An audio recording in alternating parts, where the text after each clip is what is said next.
think about if you don't engage or aren't viewed as attractive as an employer to the female community, you're not necessarily going, you're basically discounting or not going to be very attractive to 50% of the population. So as a leader in an organization, if you aren't attractive to that group, that segment, then A, you're not going to get the kind of people, you're limiting the number of people, the quality of the people you're going to have, and that's going to limit your organization. So it just makes business sense to think about gender diversity as a strategic advantage. Gender parity should be a strategic priority for organizations because there is nothing more important. I mean, at the end of the day, we've heard the business case for why businesses need to have diverse employees, need to have creativity, need to have innovation. I think the business case is a bit of a no-brainer.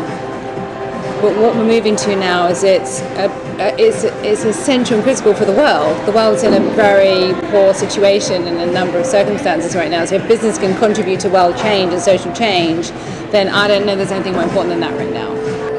It's been proven on multiple occasions through different studies, different analysis, that your organization is going to be more successful if you have more gender equality and diversity.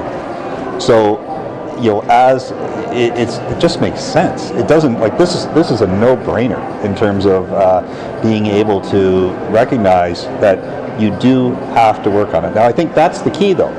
A lot of people intellectually understand those words, but then how do you overcome the inertia? How do you actually take action?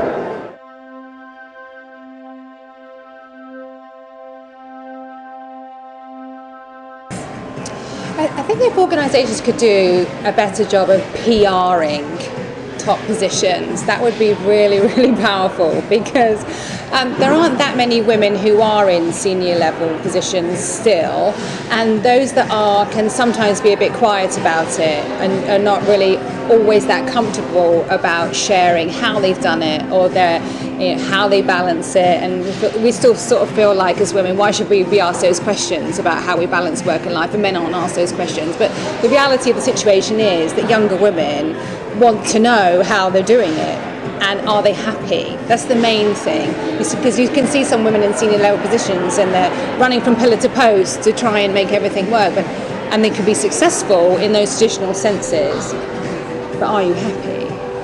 This is a journey of small steps, and I think what a lot of organizations maybe can intellectualize the benefit of doing this, but they sometimes struggle with, how do I begin, or that how do I at least progress in some way, shape, or form. The whole concept of inertia.